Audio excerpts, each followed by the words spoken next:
Hi everyone, my name is Neil Huja, and in this video, I'll be covering how to get research opportunities in high school, including how to land positions at labs, at local universities, and at private companies. The reason I'm making this video is that I know so many people are interested in doing research in high school, but often get lost in the cycle of cold emailing and not getting replies. I definitely went through that entire process and I understand how frustrating it can be. But after discovering some of the techniques that I'm going to be talking about in this video, I was able to land a position at a lab at a local university, which helped me craft a research project, which helped me win at various research competitions like ISIF and JCHS. So without further ado, let's get into it. So first of all, it's important to understand that there are three major types of external research help that you can get.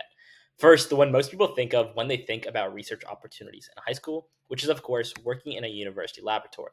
In such a case, you will likely be assigned to a grad student and help them out on one of their research projects, whether that be with the experimentation or writing a part of their research paper. This type of external research help is great for getting that hands-on experience of working in a lab, and it's beneficial for developing your technical skills as a researcher and learning how to develop relationships with mentors. The next type of external help is working in a private laboratory at a company. This comes with a lot of the same benefits as working at a university lab, including getting that hands-on experience, but can also introduce you to the world of industry research, as private companies have profit incentives that guide a lot of their research. This can develop skills that are often very beneficial, and they are often in the front lines of innovation, especially in the fields of engineering and biomedical science. But at any point, your research project might get shut down due to a shift in priority at the company due to financial constraints. That's not to say you shouldn't try to work at private companies. I still think it is a very good experience, but just be wary of that at all times.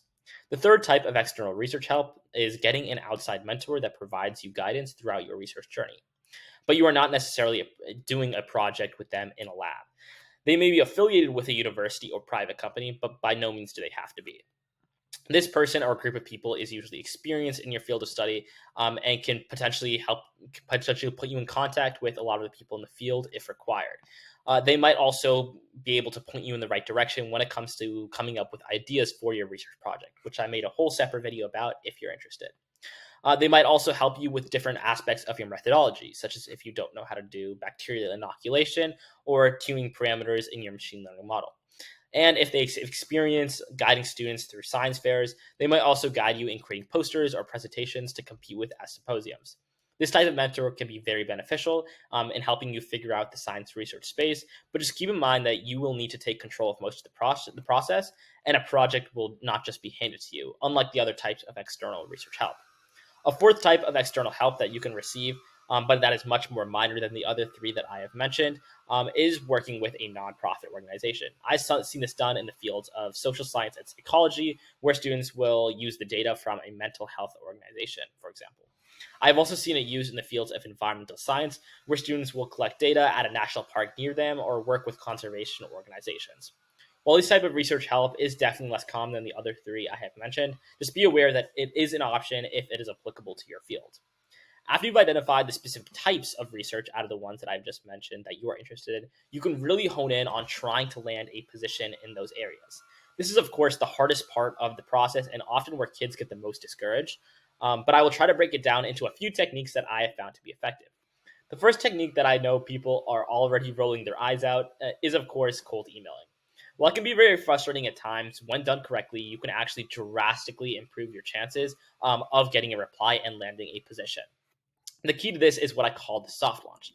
So, what does this mean? So, basically, don't immediately jump into it and in the first email ask for a lab position at whatever institution that they are part of. I would suggest kind of like easing into it and first expressing interest in the work that they are doing. This can be done by reading some of their recent studies and then asking a question or two about those studies in your email. And don't make these questions surface level, like what was the temperature of the control system that they were working with. Rather, focus on why they did certain things. For example, why did they choose one specific way to do some part of their methodology when you've seen that other studies in the field use a different procedure? These types of questions are much more likely to elicit a reply from the PI or whoever you're emailing and convince them that you are actually experienced in your field and you can actually help them by bringing an alternate viewpoint instead of them just kind of taking on a charity case. right?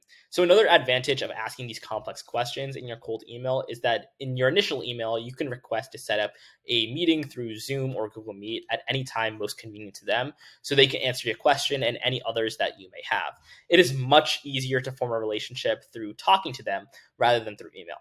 I would highly recommend setting up a few of these meetings and each time coming with valuable questions or asking for advice, and they make them interested in wanting to talk to you.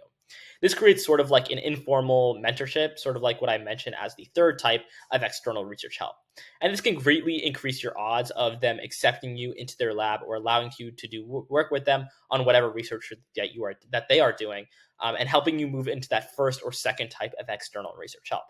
And don't forget, throughout this entire process, from the initial cold email to every single Zoom meeting that you set up, to keep thanking them for their time. People are much more willing to help you if you express gratitude at every step along the way, and because they are doing you a favor anyhow, you should be doing this anyway. And so by doing this, even if that specific person that you reach out to cannot take on a high schooler, they might know someone in the same field that can, and you can potentially get a position from them. Another piece of advice that I would give for cold emailing is not to just go for labs at top universities and Ivy Leagues and ignore this labs at state schools near you. Top university labs have thousands of high schoolers emailing them all the time to get in. And although it's really easy to fall into the trap of prestige, I would highly recommend reaching out to local labs, as they likely have far fewer students emailing them, and thus you have a much higher chance of getting a reply. I provide a link in the description below for the template that I use to cold email, so feel free to use it for inspiration, but keep in mind that it has to be tweaked for every person that you email.